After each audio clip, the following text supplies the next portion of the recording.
नमस्कार मित्रांनो, विविध माहिती संग्रह चॅनलमध्ये आपले स्वागत आहे. आज आपण कागद कसा तयार होतो याविषयी थोडक्यात माहिती पाहणार आहोत. कागद म्हणजे काय?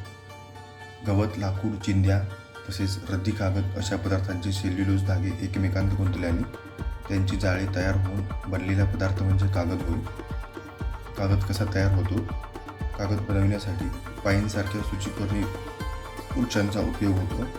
या वृक्षांच्या लाकडांच्या ओंडक्यांची साल काढून त्यांचे बारीक तुकडे करतात. हे तुकडे आणि विशिष्ट रसायने यांचे मिश्रण बराच काळ भिजत ठेवले जाते, त्यामुळे त्यांचा लगदा तयार होतो. रसायनांची क्रिया झाल्यावर लाकडाच्या लगद्यातील तंतुमय पदार्थ वेगळे होतात.